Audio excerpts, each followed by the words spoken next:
Hello and welcome back to the channel. I'm Thomas and today you join me with this, the new Porsche Macan.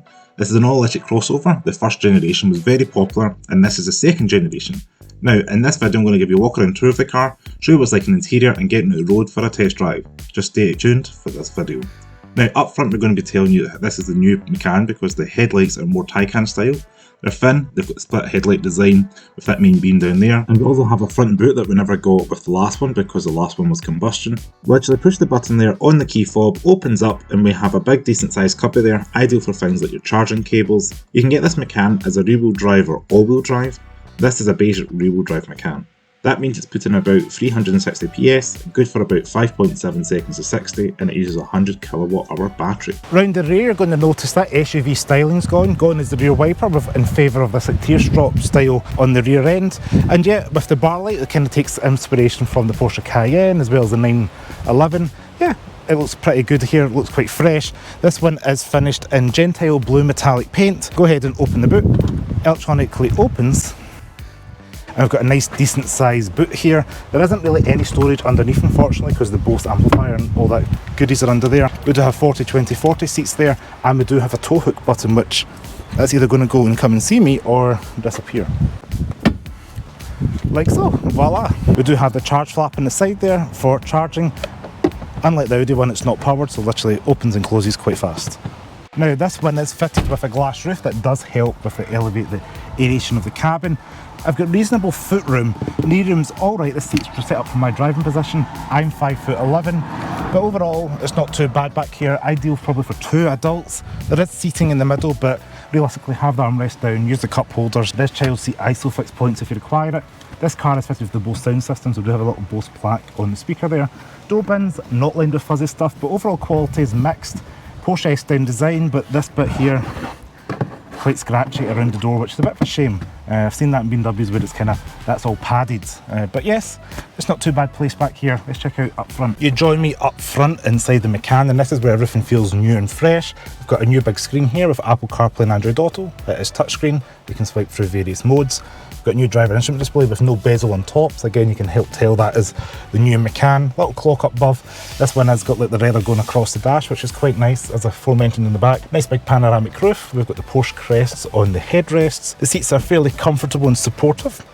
They are electric, which is nice. And yeah, it's a nice blend of kind of buttons, touchscreen, driver focus, quite a flat dash, so you get a good view out. I can see the gauge cluster quite clearly with the 8 miles per hour in the middle, because obviously there's no rev counter. Being electric, left hand side is things like your indicators, cruise control down here, wipers on the right, and then you've got scroll buttons here, and then your drive modes, just like the Porsche 911.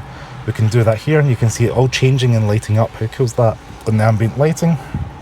We do have a big start stop button here if you require it, power on and off, and lights down the right hand side. It's a touch capacitive thing like we've seen with the Audi Q6.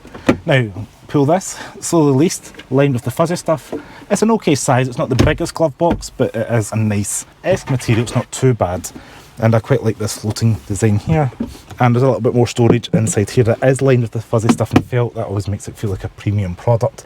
But overall, everything feels well built, quite solid, quite Germanic. And then your memory seats controls are going to be up here as well as your door lock. And we've got 4 window switches, which is nice to see in a Volkswagen Group product. And then your electric mirrors and all that to control the mirrors, which are kind of very sports car-esque. They're kind of curved and things like that. But yeah, quite impressed with the cabin quality in here. Definitely feels a little bit more premium than, say, the Audi Q6 e-tron. Let's see what it's like on the drive. Right, let's see what this car's like on the go.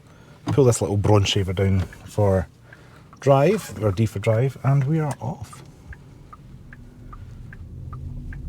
Always a little like hum as we're moving away. I do quite like just the tactile feel of like the buttons and that, and the steering wheel feels in the hand. The indicator switch and that, all that feels kind of ergonomic, kind of like lightweight design detail to them.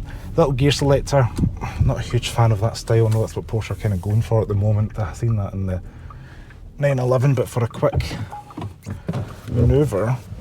360 camera's actually alright, so I didn't curb the vehicle, but pull that down. And we are off. Very quiet, surreal place to be.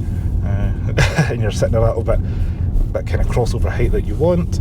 Obviously rear wheel drive, put the power down if you require. I will say you do feel the weight of this Macan. In comparison to the first generation, it feels, well, it is heavier, but it does feel heavier just the weight and mass of the vehicle just moving along, and this is obviously the base trim, but it's definitely more than fast enough for the average person. Like sub 6 seconds, you don't really need to be going faster than that for sure. But overall, I think it provides a decent entry into the market, being a compact premium crossover or SUV. It's got good sporting credentials out in the road. It does drive pretty well. It's pretty sporty, or sporting, shall we say. So I like the 360 cameras. I think they are pretty good. I like the colour interior of this one. Nice kind of like light airy feel inside the cabin, and it doesn't feel too daunting to drive on the road because of the size of it in comparison to, say for example, the Land Cruiser that's next to me. Separate P button for park, turn it off, and we're all set. So thanks very much for watching this quick video on the Porsche Macan EV. Ciao.